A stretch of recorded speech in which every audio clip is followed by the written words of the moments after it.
रसूलुल्लाह सल्लल्लाहु अलैहि वसल्लम ने फरमाया, तुनकाहुल मरअतु लिअरबईन लिमालिहा वलिजमालिहा वलिहसबिहा वलिदीनिहा फज़फर बिज़ातिद्दीन तरिबत यदाक।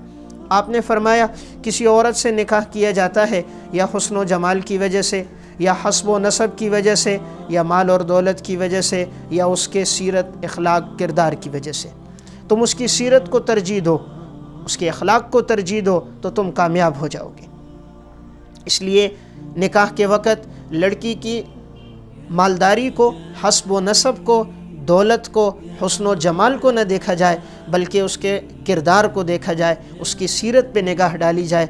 हज़रत उमर रज़ी अल्लाह तआला अन्हु ने अपने बेटे का जो निकाह किया है वो किसी हसीना औरत से नहीं, मालदार औरत से नहीं, आला हस्ब व नसब वाली से नहीं, बल्कि उससे निकाह करवाया कि जिसके दिल में खौफ खुदा था, जिसकी सीरत उम्दा थी, अखलाक अच्छे थे।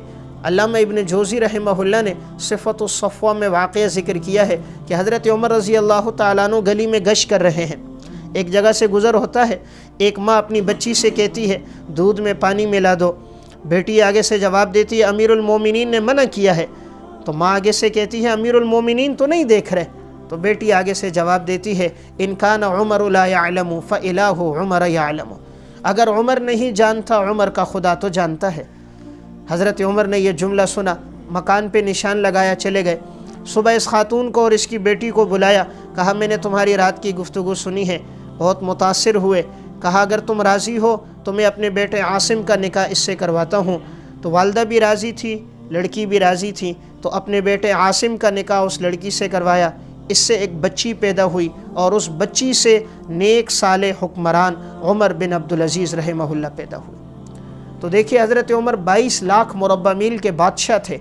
अगर वो चाहते तो अपने बेटे के लिए किसी आला खातून का इंतखाब कर सकते थे, हसीना का, माल और दौलत का, लेकिन नहीं, हज़रत उमर ने एक गरीब बच्ची का, जिसके दिल में खौफ खुदा था, जिसके दिल में अल्लाह का डर मौजूद था, उसके लिए अपने बेटे के रिश्ते का इंतखाब किया और फिर अल्लाह ताला ने उसे एक बच्ची अता की और उस बच्ची से अल्लाह ने खलीफा राशिद उमर बिन अब्दुल अज़ीज़ रहमहुल्लाह को पैदा किया। उलमाए इकराम के न्यू बयानात सुनने के लिए आप हमारे फेसबुक पेज को लाइक करें और हमारे यूट्यूब चैनल को सब्सक्राइब करके बेल आइकन पर क्लिक कीजिए। अपनी नेक दुआओं और तमन्नाओं में इदारा साद नशरियात को याद रखें। शुक्रिया। उलमाए हक की आवाज़, साद नशरियात।